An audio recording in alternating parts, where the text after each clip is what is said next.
Archaeology has revealed the artifacts they have left behind. Their history is corroborated by the legends of virtually every culture of the world, including ancient literature, such as the Epic of Gilgamesh, the Book of Enoch, and the Bible. The Inuit Eskimo tribe knew them as the Tuniat. That very same tribe of giants was known to the Norse as the Skraeling. Many people of Western Asia and throughout Europe knew them as the Scythians, who had at one point bested Rome in battle and were said to have been so tall that their feet came close to the ground when sitting on a horse. The ancient Hebrews knew them as Amorites and Canaanites. Sumer is the oldest culture of the world, and the Sumerians give us a tremendous insight into the origin of the giants. The Sumerians recorded that the Anunnaki, a race of celestial beings, the children of Anak and Anu, came to the earth and fathered a race of men, who then became the kings of mortal men. But the Book of Enoch gives us even greater insight to the origin of these giants.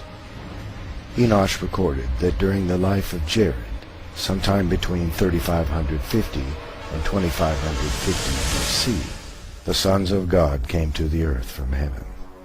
Since we know Satan is the father of all lies, it is likely that Satan himself influenced them to do the deeds they did.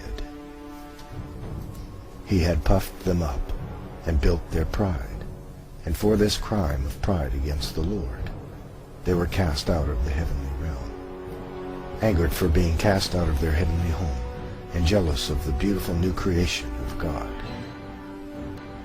they consorted to do ungodly things, and swore an oath to each other that each would be equally culpable for the sinful things they were about to do. Their point of entry into the world was Mount Hermon, Israel, upon which they landed. Just as humans have special gifts and abilities and each is unique, so too the angels were unique, and each used their own special gifts for defiling mankind. So each taught mankind the arts which they themselves loved most.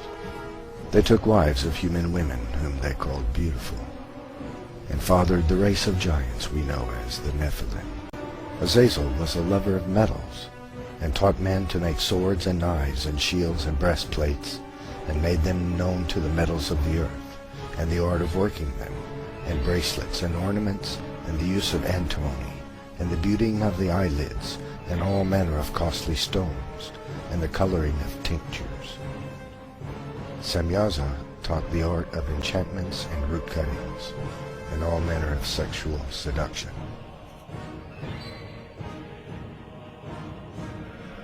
Amaros taught the art of sexual lust. Barakijal taught astrology. Kokabel taught the constellations.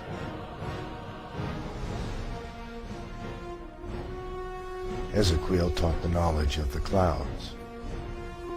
Arachiel taught the signs of the earth. Shamsiel taught the signs of the sun. And Sariel taught the course of the moon.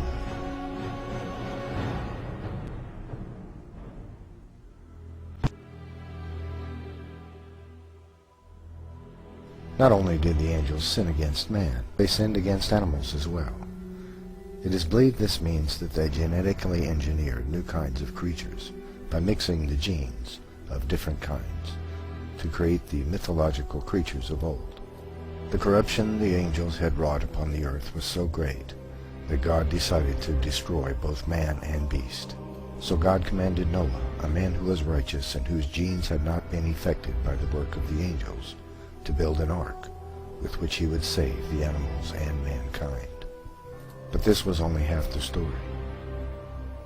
The angels came and did their dirty deeds again, and created a second race of giants that filled the earth.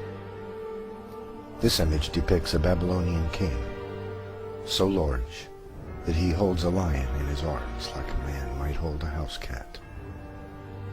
He also has 6 fingers and toes, which was common to some of the tribes of giants born after the flood, and is the result of a duplicate gene, an error, if you will, in the genetic tinkering of the Nephilim.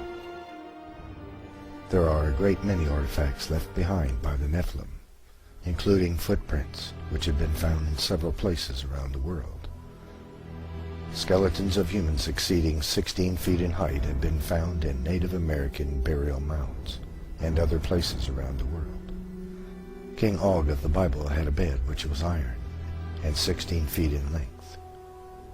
This is a bed for a man that is 12 to 14 feet tall. The Nephilim vary greatly in size. Many Native American legends tell of men which were 25 to 35 feet tall and capable of throwing a bison over their shoulder and walking off with it. Most of these artifacts have been swept up by the National Geographic Society, and most notably by the Smithsonian Institute, in an effort to hide the legitimacy of the Bible from the world. The angels cast out of heaven brought a technological explosion to the world. And likewise, their children, the Nephilim, also brought a technological explosion around the world after the Noachian flood.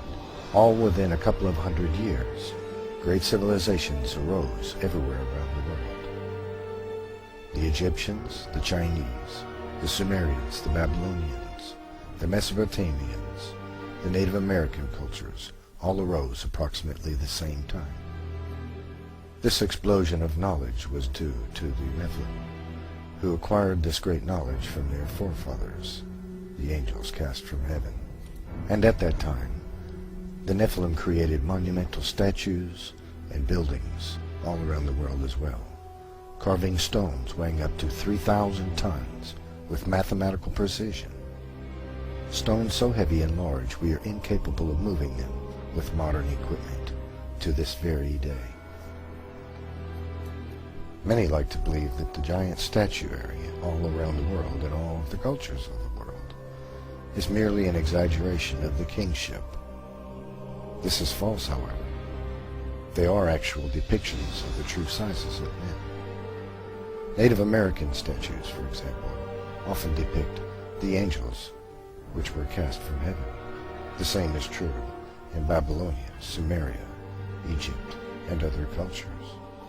This modern example of a Native American totem pole depicts an angel cast from heaven, fathering a Nephilim child. This chart shows us the great size of ancient giants. At the far left we see a normal man of 6 feet height, and at the far right a man of 36 feet in height. It also shows us how common the various giants were in their height. For example, it was most common for a giant to be approximately 15 to 16 feet tall. The next most common was approximately 8.5 feet, and so on to 36 feet. There is becoming a general consensus amongst historians that the most common tribe of giants in the world were the Kurgan. This statue in Russia depicts a Kurgan warrior approximately 25 feet tall.